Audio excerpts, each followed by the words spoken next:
Here's a blunt statement for you. You are already dead. In the scenario you've pictured, the one you've maybe joked about with friends, you don't make it. Not because you're not tough or smart or because you don't have a plan. You fail because of what you're doing right now. Sitting, thinking, assuming you have time. Your entire strategy is built on a single fatal assumption that you will see it coming. You won't. By the end of this, you'll understand the one thing you didn't plan for that makes everything else useless. Your plan, I'm guessing, starts with a signal. The news breaks in. Social media floods with crazy videos. Authorities make confused statements. This is your trigger. This is when you spring into action. This is your first and last mistake. You've just entered the queue for the grave. Think about your living room right now. The power is on. Your phone has signal. You feel informed. You believe this state, this connected, stable normalcy, will degrade slowly. It won't. It shatters. The moment the first truly credible report hits, your window is already closing, and you're using that window to watch it. You are consuming the disaster instead of reacting to it. If your plan depends on getting a warning from authorities, you have already delegated your survival to a system that will be the first to lie to you. They will call it containment. They will call it isolated. They will do this to prevent panic, which is just another word for people doing exactly what you plan to do. Move. So let's say you're smarter than that. Let's say you see the sketchy video and decide, right then, to bug out. This is where we hit the first irreversible point. The point of no return. You leave your home. The second your door locks behind you, you have entered the resource lottery. Your home, with its walls, its water in the pipes, its canned food you ironically laughed about, is no longer your base. It's a landmark you might never see again. You have traded a known defensible position for the open road. You have voluntarily become a refugee in the first 5 minutes. This is the choice you've been romanticizing.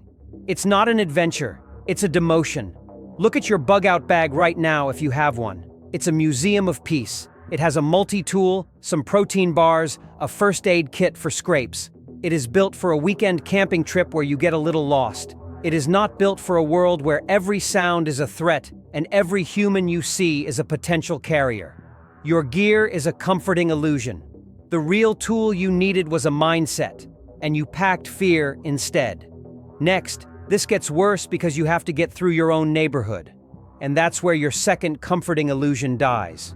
Your second illusion is about other people. You think they'll be scared, confused, or helpful. In the first hour, they will be something worse, predictable. And their predictability will kill you. Your plan involves driving, right? Getting in your car, loading up, and hitting the highway to somewhere remote. So does everyone else's. Every single person who has ever seen a movie has the same instinct. Gas up and go.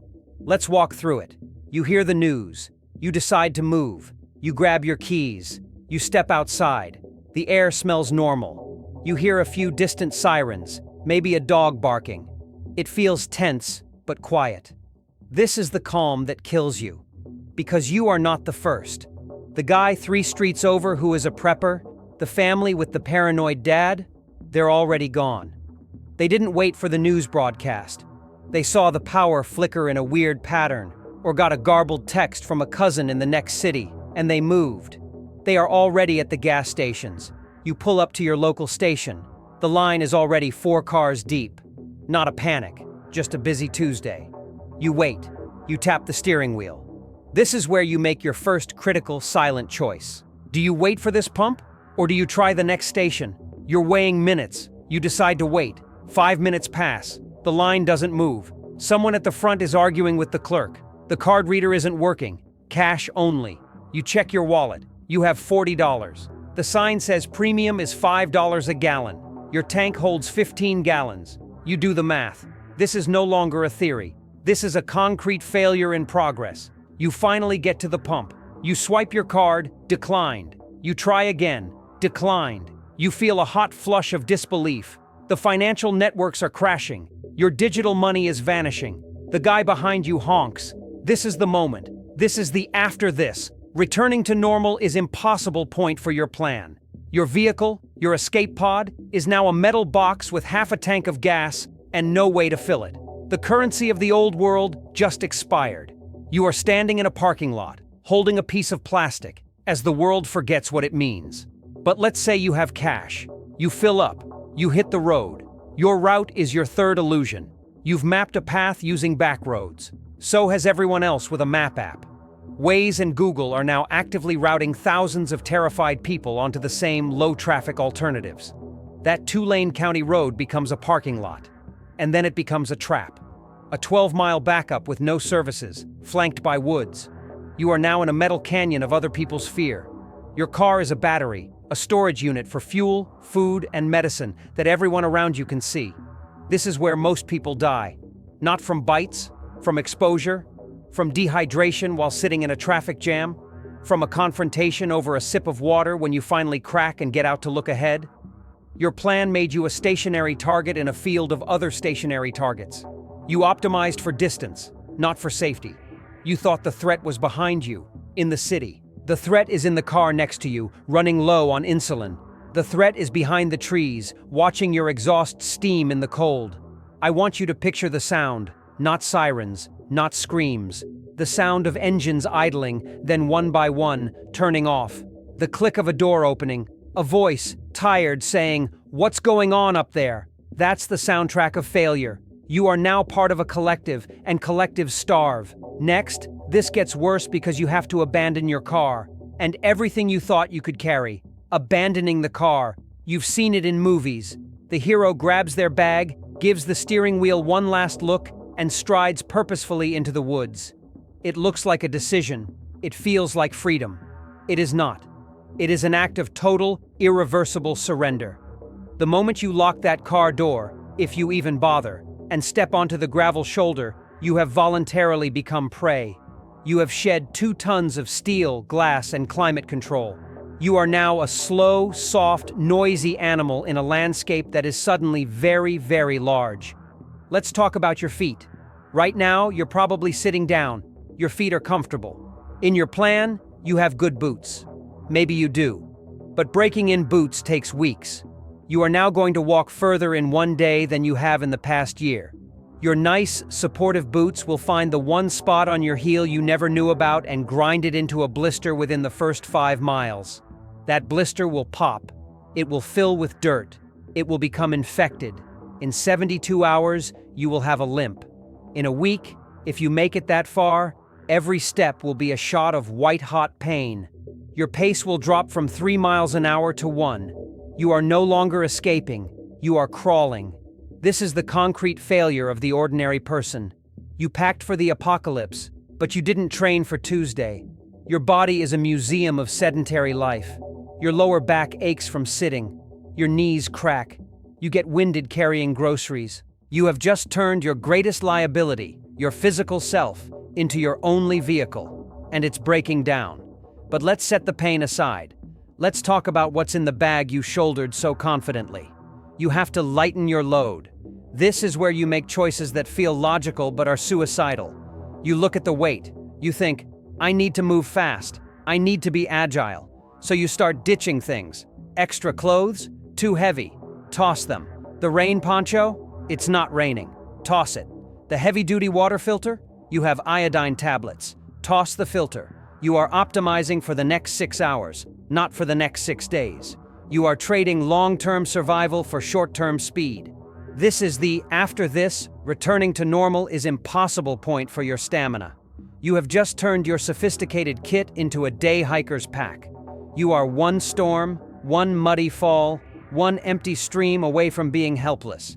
Now, address the viewer directly. If you think you're neutral, if you think you can just hide and wait this out, listen to the sound you're making.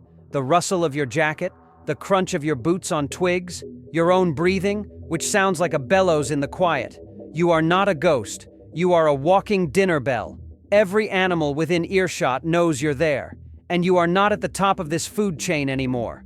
You walk until dusk. Your plan was to make it to that cabin, that hunting lodge, that remote spot on the map. You won't. The daylight is fading faster under the tree cover. You need to camp. This is where your fourth illusion dies, the illusion of safe rest. You find a spot, a little depression behind some rocks. It feels hidden. You are exhausted. You eat a cold protein bar. You try to sleep. The ground is cold, harder than you ever imagined. You hear every rustle, every snap of a branch. You do not sleep. You vibrate with fear and exhaustion for 4 hours. You are now entering your second day cognitively impaired, sleep-deprived, and colder than you've ever been. Your judgment is gone. You will make stupid decisions. And the worst part?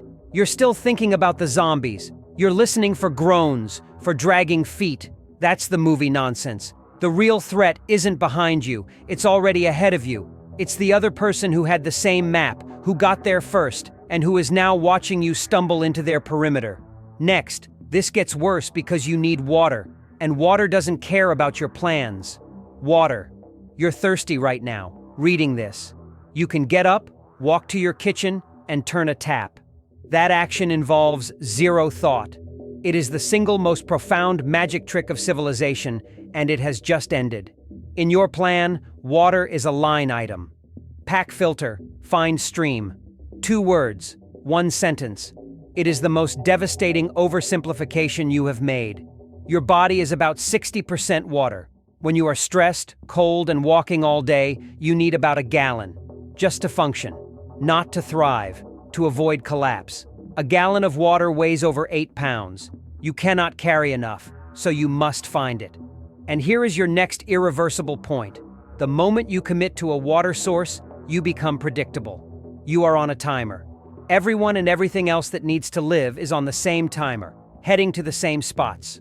You find a stream. It looks clear, babbling, peaceful. This is where most people die from diarrhea, not from a bite. You kneel down, filled with relief. You pull out your iodine tablets. You follow the instructions. You wait the 30 minutes. You drink. It tastes chemical, but it's wet. You fill your bottles. You think you've solved it. You haven't. First, you've just announced your presence to every creature upstream and down. You've left footprints in the mud. You've broken branches. You are a guest who left your calling card. Second, that clear running water? It's only as clean as what's dying in it a mile upstream. A dead deer. A body. Iodine and basic filters don't remove everything. In a week, you'll be crippled by cramps, losing fluid faster than you can possibly replace it. Your water solution becomes your death sentence. But let's say you have a high-end filter, a ceramic pump. You're feeling smart. You're kneeling by the stream, pumping. It takes time. It makes a soft, squeaking noise. You are focused on the task. This is when you are at your most vulnerable. You are looking down. Your hearing is muffled by the sound of the water. Your peripheral vision is gone. You have become a piece of scenery. If you live in a city, you have no concept of true silence or of how sound carries over water. That click of a safety, 20 yards away, will sound like just another twig snap. You won't look up in time. The threat isn't just behind you. It's already at the water waiting. Because clean water isn't a resource. It's a nexus, a focal point. It is the only place where every surviving strategy converges. The family hiding in the woods needs it. The desperate person from the highway needs it. The predator who has decided to take rather than find needs it. You have walked directly into the only room in the world where everyone has to visit. And you've brought your precious heavy gear with you. Now you have to make another choice. A silent, brutal one. Do you stay near the water, where you can drink but are exposed? Or do you move to higher, defensible ground and carry the crippling weight of your daily need up and down the hill every single time? This is the choice between dehydration and ambush. You will choose wrong, because exhaustion will make the choice for you. You'll tell yourself you can be quick. You'll become routine. And routine is a death sentence. Address the viewer directly. If your plan depends on finding fresh water sources on a map, you have planned to die at the most popular spot in the county. You have turned a topographical feature into a public meeting square at the end of the world. Let's talk about the weight of the water you did carry. Every pound in your pack costs you calories, energy, and time. That just-in-case extra liter you packed felt prudent. It cost you half a mile of distance today. It cost you the speed you needed to cross a road before that group in the distance saw you. Your preparedness made you slow. Your caution made you visible. This is the paradox that breaks people. The things you carry to survive also prevent you from surviving. You leave the stream, your bottles full, your pack heavier. You are a slower, louder, more tempting target. And you are now leaving a wet, obvious trail away from the one place everyone knows to look.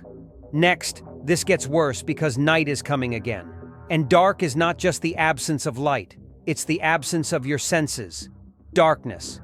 You think you know what dark is. You've been in a basement, a closet. You've camped. That is recreational dark. That is dark with a safety net. The dark that comes now is absolute.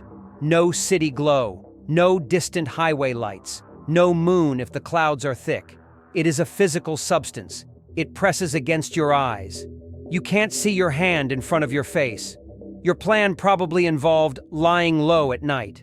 Maybe you have a small flashlight, a headlamp. Using it is like lighting a beacon that says, "I am here and I have things." A single LED pinpoint can be seen for miles across open land, so you sit in the utter black and you listen. This is where your mind fails you. Your hearing becomes hyper-acute. Every rustle is a threat. Every snap is a footstep. Your brain, starved of visual data, starts to invent things. You'll see phantom shapes. You'll hear whispers in the wind. After a few hours of this, the line between reality and panic dissolves. You are no longer a rational actor. You are a scared animal in a hole. This is the irreversible point, the loss of cognitive control. Sleep deprivation, stress, and sensory distortion have broken your decision-making. You will believe the tree stump is moving. You will waste your energy scrambling away from nothing. You will fire your weapon at a shadow and give away your position, your ammunition, and your last shred of sanity to the empty night.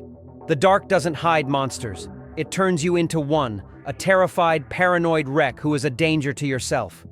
Let's talk about temperature. You ditch the extra clothes to save weight. The temperature drops, as it does every night. You're damp from sweat, from stream water. Hypothermia isn't dramatic. It's subtle. It starts with shivering you can't stop. Then, a strange apathy, a feeling of deep, peaceful tiredness. You'll think, "I'll just rest my eyes for a moment." That moment is forever. You die quietly, confused, and warm. Your plan didn't account for the quiet chill of a Tuesday night in the woods. But let's say you fight it. You huddle, you shiver through until dawn. You are now entering day 3 with a body that hasn't slept, hasn't been warm, and is running on fear and dwindling calories. Your reactions are slow. Your thoughts are muddy. You are a machine with sand in its gears. This is when you make the mistake of seeking shelter. A structure, a house, a barn, a gas station. It looks like salvation. 4 walls and a roof. Safety. This is the most dangerous trap in the world. A structure is a landmark. It is a promise of resources. You are not the first to see it. You approach slowly, your heart pounding. It looks abandoned. The door is slightly ajar. You push it open. The smell hits you first. Not decay. Just stale air, dust, and the metallic scent of old blood. You see signs of struggle. Overturned furniture. A dropped backpack. This is not a shelter. It's a tomb, and you are walking into it. The previous occupants didn't leave. They are upstairs, turned, and they heard the door creak. Or worse, the people who killed them are waiting, because a standing house is the perfect bait. If you think you're neutral, if you think you can just find an empty cabin and ride this out, understand this. Emptiness is the first illusion to shatter. Nothing valuable is left unclaimed. Nothing defensible is left undefended. By entering a structure, you are walking onto a battlefield where the fight already happened. You are just late to the party. Your need for the psychological comfort of walls will override your tactical sense. You will go in. You will bar the door behind you, feeling a wave of relief. You have just locked yourself in a cage. The windows are broken in the back. The cellar door you didn't check is slowly swinging open. You have traded the vast, unpredictable danger of the open for a confined, inescapable danger with fewer exits. You have chosen a known grave over unknown chances, and inside, you might find things. Canned food, a blanket. It feels like winning the lottery. It's not. It's a setup. The moment you start rummaging, making noise, settling in, you are planting a flag. You are saying, "I am here, and I have things to take." The smell of your cooking, a single can of beans heated over a hex tablet, will carry. Light will leak from the cracks. You have turned a hiding place into a lighthouse. Next, this gets worse because you have to make noise. And noise is currency you can't afford to spend. Noise. You've been trying to be quiet. You're tiptoeing, carefully placing your feet. But silence is not a skill you have. It's a full-time discipline, and you are an amateur. Your body betrays you. Your stomach growls, a low rolling sound that seems deafening in the quiet. You cough, trying to stifle it, and it comes out as a choked bark. Your joints pop. Your gear shifts and clicks in your pack. You are a symphony of incompetence. This is where your fifth illusion dies, the illusion of stealth. You think you can move unseen and unheard. You cannot. You are a bull in a china shop of dry leaves and brittle branches. The forest floor you saw as a path is a minefield of sound. Every step is a negotiation with a twig, and you will lose every time. But the real problem isn't the accidental noise. It's the necessary noise.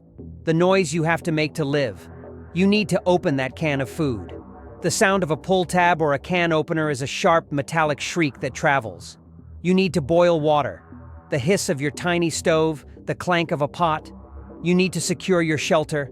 The thump of a barricade, the scrape of wood. Survival is a noisy business. You are constantly trading long-term safety for short-term necessity, and every trade announces your location. Let's take a specific example. You found a semi-secure spot, a tool shed. You need to get in. The door is latched with a padlock. Your plan says multi-tool. You get out the little saw or the file. You start working on the hasp. The sound is a rhythmic, grating scrape, scrape, scrape. In the stillness, it's a drum beat. It might as well be a radio broadcast giving your coordinates. You are so focused on the task, on the promise of what's inside, you forget you are standing in the open, making the most distinctive sound for miles. This is the, after this, returning to normal is impossible point for your secrecy. You have just become a public event. Even if you succeed, the payoff is another trap. Inside the shed, a rusty shovel, a half-empty bag of fertilizer, and a single precious bottle of water. You risked everything for a lottery ticket, and you lost. But the act of trying has painted a target on your back. Address the viewer directly. If you live in a city, your brain is wired for a background hum of noise. Your nervous system uses that constant sound to hide. In true silence, every sound you make is a headline, and you are the loudest thing in this new world. Now consider communication. In your plan, maybe you have a radio, a way to listen in, to find others. You turn it on scan. Static. Then, a burst of voice. Ragged, desperate. Anyone, help, intersection, it's cut off. Your heart leaps. Someone else. A community. Hope. That feeling is more dangerous than any bite. You are lonely, scared, and your brain is screaming for human contact. You will be tempted to respond, to call out, to go toward that voice. That voice is not a person. It is bait. It is the oldest predator trick in the book. The desperate plea is the perfect lure for the compassionate, for the lonely, for people exactly like you who think community is the answer. You will walk toward that signal, and you will find a radio taped to a tree, playing a recorded loop, and men waiting in the bushes. Your humanity, your desire to not be alone, is the exploit they are using. Your plan to find allies is a plan to walk into an ambush, or worse, the voice is real. It's a family, truly desperate, and you find them. Now you have a new problem. You are responsible for them. Your 2 cans of food must feed 5. Your 1 bottle of water must be shared. Your vigilance must now cover their noise, their mistakes. You have multiplied your liabilities by a factor of 5. You thought strength in numbers. What you have is a bigger, slower, louder target. And the first time you have to choose between feeding a crying child and maintaining silence, you will choose the child. And that choice will kill you all. Next, this gets worse because you get sick. Not from a bite, from the world itself. Sickness. You're not thinking about this. In your plan, sickness is a footnote. Have a first aid kit. You have Band-Aids, antiseptic wipes, maybe some antibiotics you saved from an old prescription. You are prepared for a cut, a scrape. You are not prepared for your body to turn against you in the absence of a world. It starts small, a tickle in your throat. You think it's the dust, the cold air, then a headache that won't quit. Your muscles ache, but you're used to that by now. You blame exhaustion. But this is different. This is your immune system, already running on empty, finally waving a white flag. You have no microbiome left. You've been eating sterile, processed food or nothing. You drank chemically purified water. The natural defenses in your gut are gone. You are a sterile petri dish waiting for the first contaminant, and it finds you. Maybe it's from a scratch from a thorn you didn't clean. Maybe it's from breathing the dust in an old house full of mold.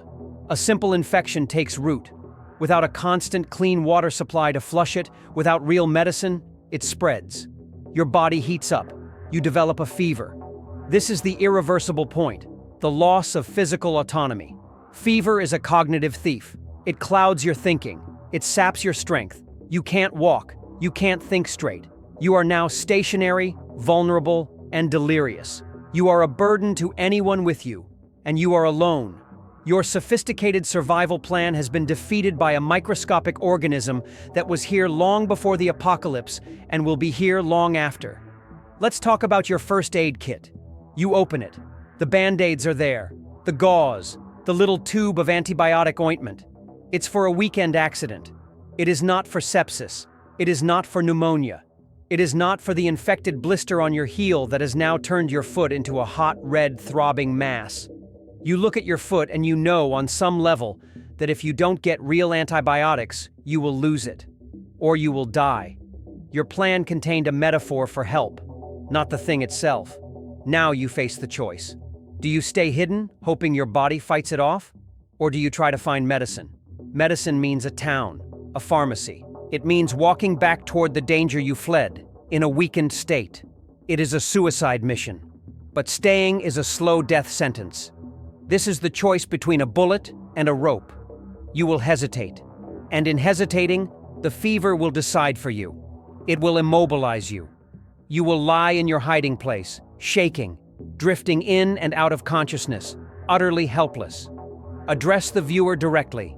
If your plan depends on a first aid kit from a drugstore, you have planned to die of a common infection. You stocked up on band-aids for the end of the world. Let that sink in. But let's say it's not an infection. It's a broken bone. You slip on wet rocks. Your ankle twists with a sickening crunch. The pain is immediate, blinding. You are now crippled. Your survival, which depended on mobility, is over. You can't carry your pack. You can't outrun anything. You can't forage. You are reduced to crawling. You become a slow-moving source of meat and gear for anything that finds you. All your planning, your gear, your knowledge, none of it matters against a patch of moss on a rock. The universe isn't hostile. It's indifferent. And indifference always wins. The environment itself is now your enemy in a way you never imagined. Pollen you're allergic to. Poison ivy you didn't recognize. Contaminated water you thought was safe. Your body is a collection of pre-existing conditions that civilization was medicating and managing for you. Your allergy pills ran out a week ago. Now the spring bloom fills your lungs with fluid. You die gasping for air, covered in a rash, because of a tree. This is the concrete failure of the ordinary person. You planned for monsters, but you are being killed by the common cold of the new world. Your grand narrative of survival has been interrupted by a mundane, brutal reality. Biology doesn't care about your drama. And in your fevered state, you make the final mistake. You seek obvious shelter. You see a clear landmark, a church steeple, a cell phone tower, a water tower. You think, civilization, help. You drag yourself toward it. It is the most visible thing for miles, which means everyone else, friend or foe, is using it for navigation too. You are crawling toward the central hub of the danger zone. You are a dying animal walking into the lion's den because the den is the only thing you can see clearly. You don't die fighting. You die shivering, confused, and utterly, mundanely sick. Your last thought is not of heroism. It's a bewildered, I have a cold. Next, this gets worse because you finally encounter the infected, and you realize you misunderstood what they are. The infected. You've been imagining them this whole time.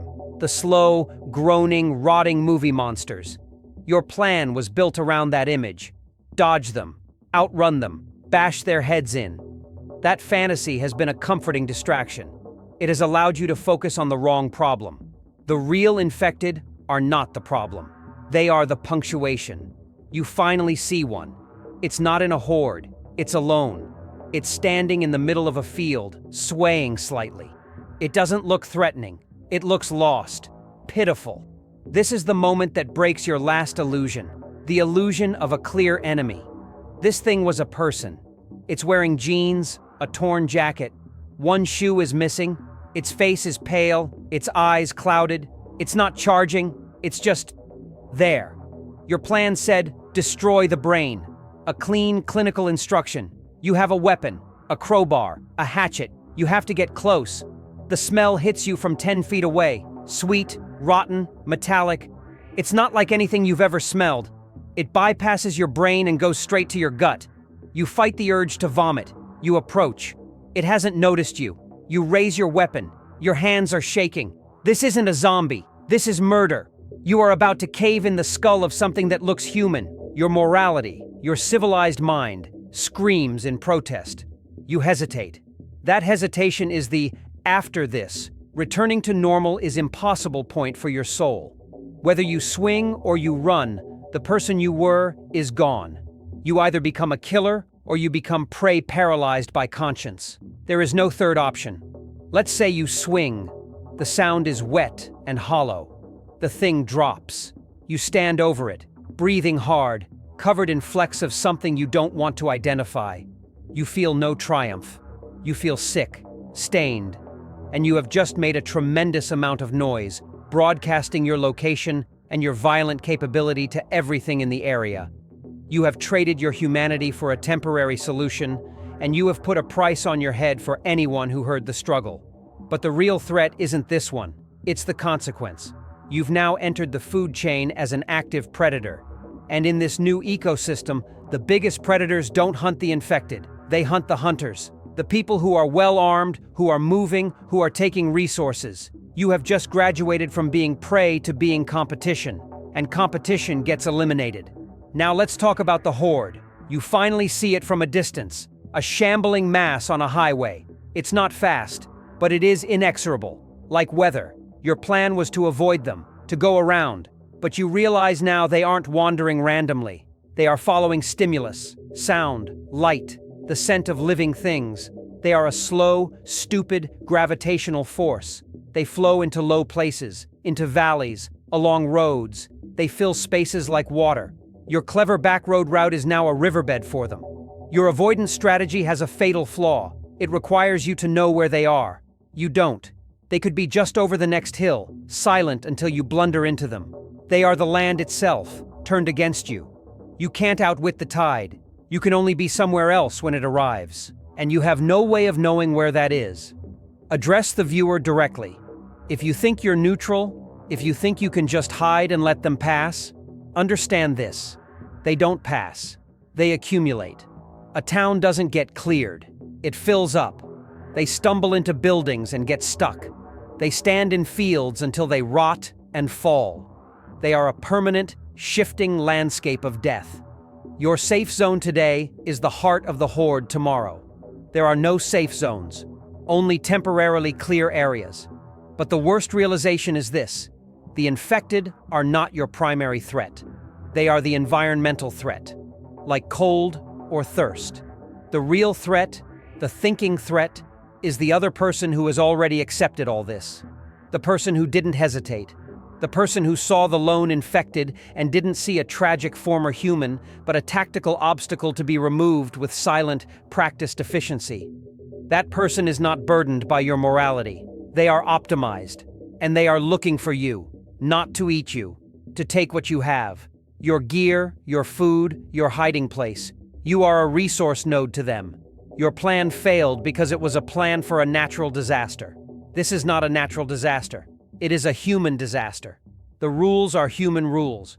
Betrayal, ambush, resource denial. The infected are just the background radiation, the fallout.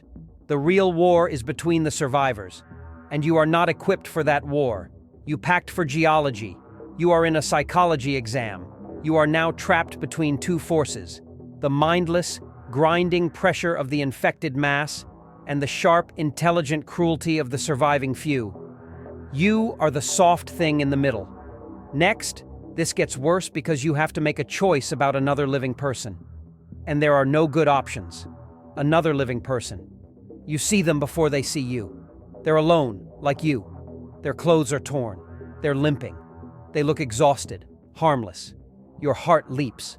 Company, an ally, someone to share the watch. This feeling is the final trap.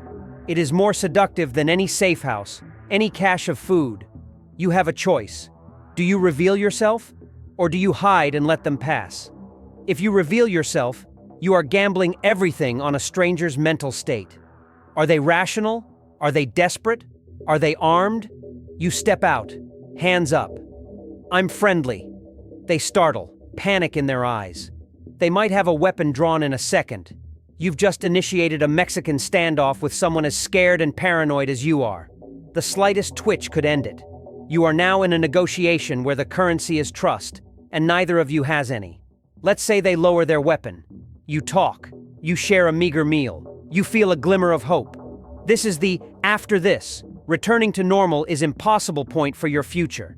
You have just formed a tribe of two. Your survival is now yoked to theirs. Their skills, their health, their judgment. If they get sick, you are a nurse. If they make noise, you pay the price. If they decide, in the middle of the night, that your pack is worth more than your friendship, you die in your sleep. If you choose to hide and let them pass, you have made a different choice. You have chosen absolute solitude. You have condemned yourself to the echoing prison of your own mind, with no one to share the watch, no one to pull you back from madness.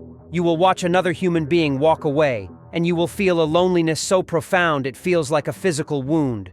Your humanity withers a little more. You become something colder, harder, and perhaps more likely to survive another day, but less likely to remember why you wanted to. But there is a third scenario, the one you don't let yourself consider. You are the stronger one. They are weak, injured, a liability. You have the weapon. You could take what little they have, a half bottle of water, a can of food. It would guarantee you another 48 hours. This is the true, quiet test. Not a test of strength, but of economy. Is the moral cost worth the caloric gain? In your old life, the question is obscene. Here, it is arithmetic. This is where your plan, which was about things and roots, collides with the void. Your plan didn't include a chapter on becoming a monster to avoid becoming a corpse. Address the viewer directly. If your plan depends on finding good people, you have planned to be betrayed. If your plan depends on being alone, you have planned to go insane. There is no winning move, only losing slower. Now let's say you partner up. The two of you find a seemingly perfect spot, a defensible ridge with a view. You think you can see trouble coming. You have fallen for the military fantasy, the high ground. But the high ground has no water. It's exposed to the wind. It's a landmark for miles. You have traded resource access for a tactical advantage you don't have the training to use. You are sitting on a stage, visible to anyone with binoculars, slowly starving. Your new partner suggests a raid. A small house down in the valley. Looks empty. It's a risk, but you need food. You go. This is where the partnership fails. You enter the house. It's not empty. There's a family, hiding, terrified. They have a shotgun. Your partner freezes. You freeze. The father is screaming, "Get out!" Your partner, in a panic, raises their weapon. A blast fills the small room. Then silence. You are now standing in a room with dead people you didn't intend to kill, a wounded or dead partner, and you have just fired the loudest sound in the county. You are no longer a survivor. You are a murderer in a crime scene, and the entire world just heard the gunshot. Your plan contained no rules of engagement. It had secure resources as a bullet point. It did not have the line, "Do you point a gun at a starving child to take their can of beans?" You are now living in that line, and whatever you choose, you will carry it forever. This is the concrete failure. You planned for a contest of endurance against nature. This is a contest of morality against desperation. You will lose the contest. Everyone does. The only variable is what you lose first, your life or your soul. The partnership shatters here, in the gore and the guilt. You are alone again, but worse than alone. You are haunted, and you are now a target for the family's friends, or for the people who investigate the gunshot. You have successfully turned a simple need for calories into a sprawling, fatal crisis. You are out of time, out of options, and out of spirit. The will to continue is seeping away, because the final boss isn't outside, it's inside, and it's asking you why you're still trying. Next, this ends not with a bang, but with a quiet, obvious realization you've been avoiding since minute one. The realization is this: you were never going to survive. Not because you were weak or stupid or unlucky, but because your plan was for a different universe. A simpler, cleaner, more dramatic one. You planned for a story. You are in a process. A story has a hero, acts, a climax, and an ending.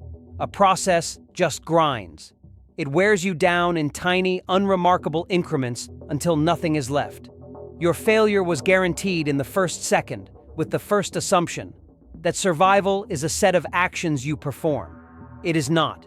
It is a state of being that you must already inhabit when the world ends. The person who makes it isn't the one with the best bug-out bag. It's the one who was already living that reality, psychologically and physically, on the Tuesday before it happened. The hermit, the off-grid fanatic, the person already divorced from the trust networks of civilization. You were not that person. You were a citizen of the old world, trying to apply for a visa to the new one at the border crossing after it had been destroyed. The final, dominant concluding statement is not about tactics or gear. It is about identity. You plan to do survival, but survival is something you are, and you are not that. You are a visitor to this idea, a tourist. When the ticket booth closed, you were left outside with a souvenir map to a place that doesn't exist. Your plan failed because it had an endpoint. Get to the cabin. Hole up for a year. Wait for rescue. All endings. This has no ending. It is the new constant. The cabin burns down. The year passes, and you are older, weaker, and more alone. No one is coming. The waiting itself was the failure. You planned for an interruption to life. This is not an interruption. This is life now. And you brought a vacation mindset to a permanent change of address. Look at your hands. They are soft. They are good at tapping screens and typing. They are not good at butchering game, at grinding grain, at feeling for the subtle give of a rotten floorboard. Your mind is sharp for abstract problems, for office politics, for remembering passwords. It is not sharp for identifying edible roots in winter, for tracking water by the types of moss on trees, for sensing a change in the air pressure that means a storm is coming.